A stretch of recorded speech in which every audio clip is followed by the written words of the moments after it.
Hi guys, I today am wanting to talk about what happened almost 4.5 years ago when I was diagnosed with cancer. And I don't really want this to be a sad thing. I'm not saying I enjoyed having cancer because that's not something that people enjoy having, but you go through it and you deal with it and you get through it because God has the plan for you and how to use stuff like that in your life when you go through hard things like that. And I think He wants you to share it with people to help them get through things. It might not be cancer, it might not be illnesses of any sort, but just hard times. And I just want to share that with you. I know it was a while ago, but I've never really shared it in a video form. I've shared it on blogs, but I don't think you really saw, in the reading what actually goes on during somebody's life when they have cancer. So I just want to share this story with you. I'm going to try to do it the best I can without being so jumbled up. So, in May of 2013, I was 16 years old, and I had 2 weeks of sophomore year left, and I was diagnosed with non-Hodgkin's lymphoma. So I had cancer. It was on the top of my bladder, I think. And so I was misdiagnosed many times. I went through so many tests, like CAT scans and MRIs, and doctors looking me over, blood tests, all sorts of tests. And it was anywhere from them saying I had a urinary tract infection, I injured myself in cheerleading, it was my sciatic nerve, and I got a sciatic nerve belt to squeeze it. But that doesn't really help cancer. But anyway, we didn't know I had it. So, because I told my doctors that I was in such pain with my back for such a long time, they gave me pain medicine to help me get through it because they didn't know what else it could have been. And this pain started, I think, in the previous year, so 2012, I think, during basketball season, either I can't remember, in January maybe even, but it was really depressing because I didn't feel well enough to cheer, so I sat the bench. I didn't have to, but I just didn't feel like cheering, and I even opted out of wearing my uniform because I just didn't feel like even participating. And I went months with that pain in my back. But I tried out for cheerleading again for the following season for football, and I decided not to do basketball again. I just wanted to do football. And I made it with the pain in my back. And I did my ballet performance in the spring, I can't remember, March or April. And that was really hard to do, but I loved doing it and I didn't want to give it up yet. And I kind of got used to the pain. And that's not something you want to get used to. And the not knowing that you kind of have to push out of your mind because you're afraid it's going to be something serious. And it was, but we didn't know that yet. And going off of notes so I don't get jumbled. And it started getting worse. And I had to sit during Nutcracker rehearsals, which we start really early in the year. And my ballet instructor asked me why I had to sit out, and I told him like it could have been an injury from cheerleading, and he wasn't too happy about it. I think he thought maybe ballet should be my main thing, and I was really upset that I disappointed him. I think I still did the Nutcracker that year. I think I was well enough by that time. I think my cancer was done. I think I was cleared. So I did do the Nutcracker, I believe. But anyway, I had to keep taking more pain medicine, and that would make me sleepy. And it was May, and the pain medicine I was on made me really tired, and I'd fall asleep in church, or I just didn't feel well enough to keep staying awake. I kind of was weak and tired of feeling awful, and all of a sudden, in the middle of church, I got up, left service, and went to the bathroom and got sick because the pain in my back had gotten so bad and so unbearable. And I didn't go back into service, and I didn't want to worry my family, so I just said I had a stomach ache while this piercing pain in my back was going on. And we got in the car to go home, and on the way, I got sick again, and my parents were like, okay, we're taking you to Riley, we can't do this anymore. And so we packed an overnight bag, well, my parents did, and because I didn't want to walk inside, and my mom grabbed an ice pack, and my dad drove, and my brother Chandon sat next to him, and me and Mom were in the back seat of our van, and I laid on her lap, and she put the ice pack on my back, and yeah. It took a while to find the right spot to put it on. The pain was radiating throughout my whole entire back when really it was just in one spot. But if she put it on another spot, it helped more. And that confused me. And it made me worry. And, yeah, as we were driving, I, opened my eyes after a while, and I saw Indy. And you don't know how relieved I was to see that place, to see the buildings and everything. I used to hate seeing those buildings because it means I have to get treatments for my CVID. But I don't want to cry.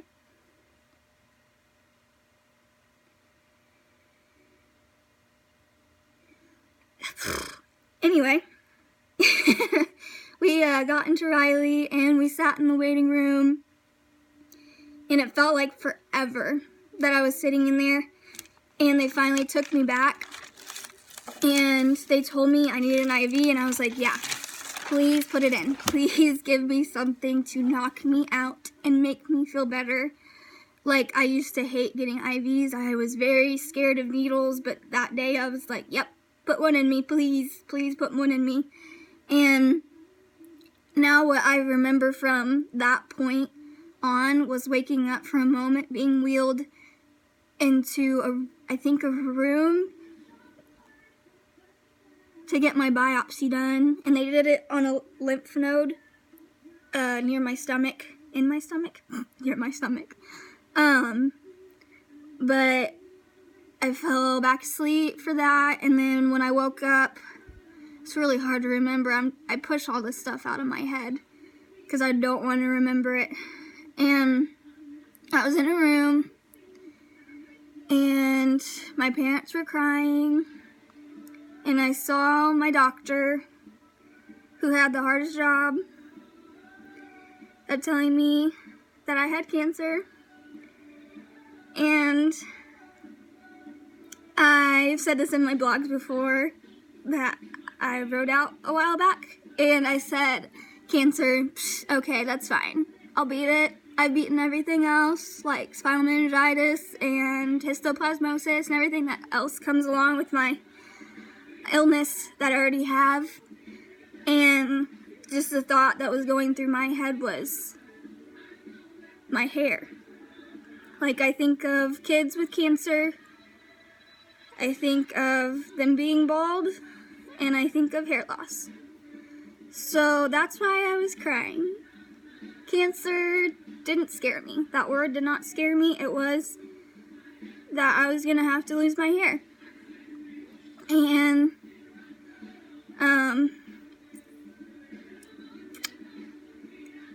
my youth pastor and my friend Micah were outside the door after I was told the news, and they came in and they saw me crying, my pink blotchy face, and my youth pastor Randy prayed for us, and yeah, that was a sad moment. But they don't know how much that actually meant to me, that they were there for that time. I'm glad God put that in their hearts to come. And, yeah. But, after I got the news, I had to be positive from then on, because if not, I wouldn't have made it through. So I'm still in pain with my back, and until they set up my pain pump that had good stuff in it to help take the edge off the pain. And then I had to do my baby round of chemo, and they call it a baby round, just, I think, to see how I react to it, maybe. And it wasn't bad at all. I didn't lose my hair yet, and I had a central line in my chest, and it's tubes connected to a main vein in my chest, and that was itchy and it hurt, and the only thing that helped was Benadryl, which made you tired, and did not like that. I was in a deep spot, because I was like, I don't want to leave. I want to wear my hospital gown for this whole time I'm here. I am uncomfortable, and I was complaining the whole time. And I finally got used to it. It stopped hurting. It kind of became part of me. But sometimes with the central line, you can get infections. And if you do, you have to get it taken out. And luckily, I did not have that happen to me. But whenever I did have like a fever and I'd throw up or something, that's gross. I'm sorry. But whenever that would happen, they'd have to draw from my arm and then draw from my central line to figure out what it was. And they found out I'm allergic to vancomycin. Gives me red man syndrome, which makes me go all red all over. So they don't give that to me anymore, because I'm difficult with my illnesses. But anyway, my hair started falling out within the next treatment, which was a bigger treatment. And I think there was methotrexate in it. It didn't hurt while it went in. That's what I was I was like, please don't let this hurt. And it didn't. But the after effects hurt.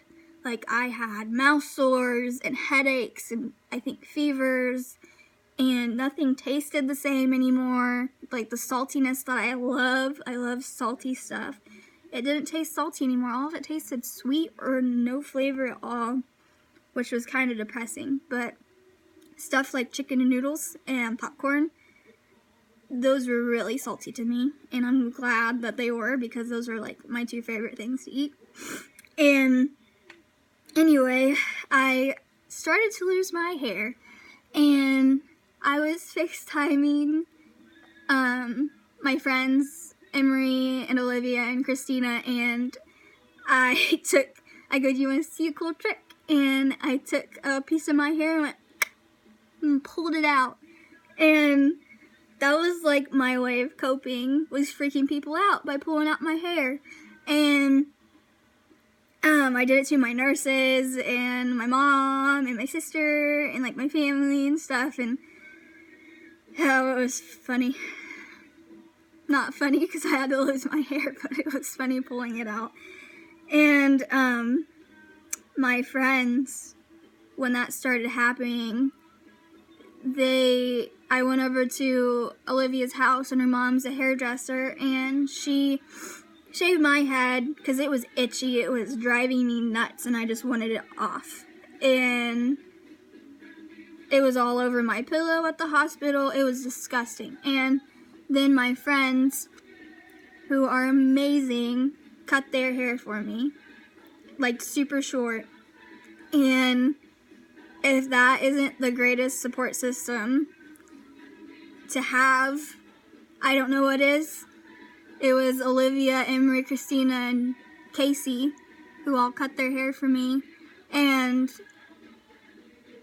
that just astounded me that they would want to do that. And I can't thank them enough for doing that for me.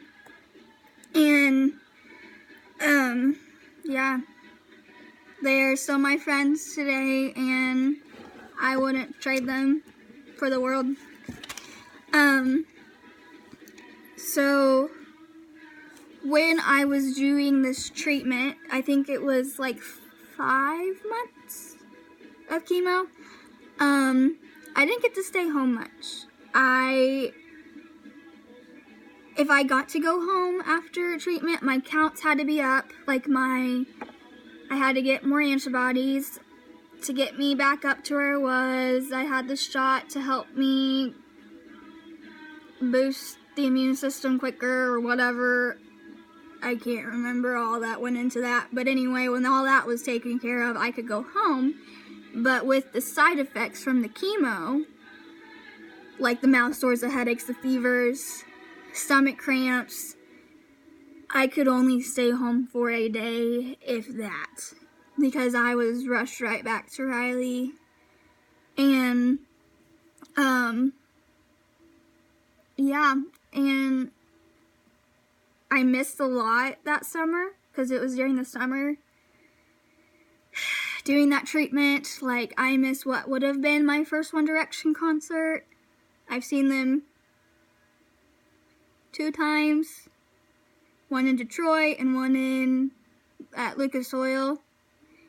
So I made up for that. But I missed out on Big Stuff, which is a teen retreat down in Florida. And you don't want to miss that thing. If you had the chance to go to it, you don't want to miss out on that.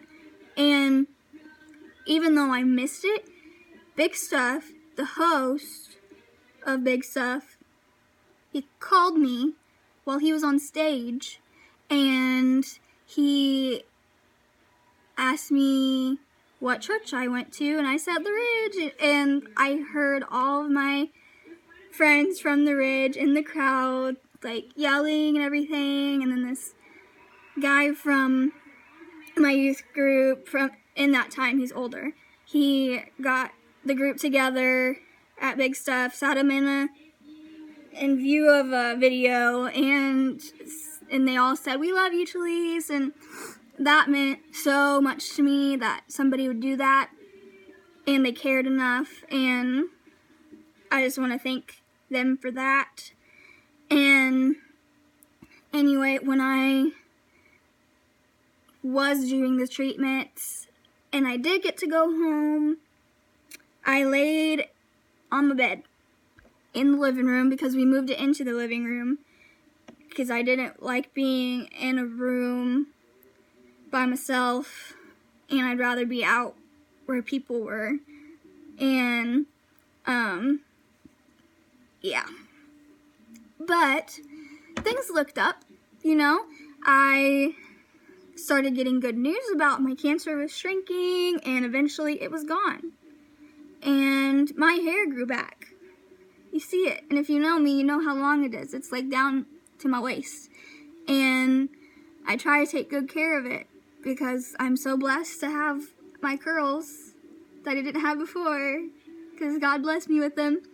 And I got my Make-A-Wish, which is this room, my Christmassy room, and I had wonderful Make-A-Wish ladies, and I got the best time going on my Make-A-Wish to Greenwood at Macy's with my friends.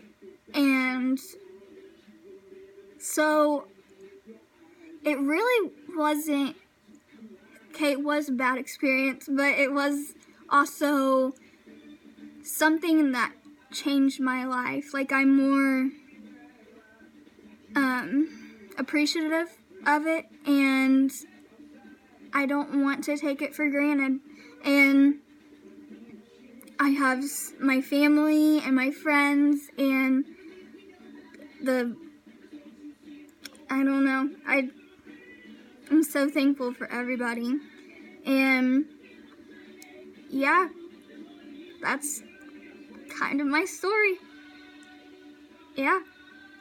Something you didn't read really in my blogs because I couldn't figure out how to put it into detail, how it actually went down when I did go through it. I kind of gave you the the highlights of that story in my blog, but this one was more detailed, maybe. And yeah, that's what happened. But yeah, I was one that had childhood cancer, and I know so many kids do have it, and it's not fair because I don't know, they don't make it out sometimes, and I was one of the lucky ones that did. And there's other people, like adults, that have cancer too, and they don't make it out always, but all of them are so strong, and I'm proud of them for fighting through it and not giving up and not letting the cancer take over their lives. And yeah, I couldn't be more proud. So that's my story. And if you watched it all the way through, thank you for listening, and I hope you have a good day.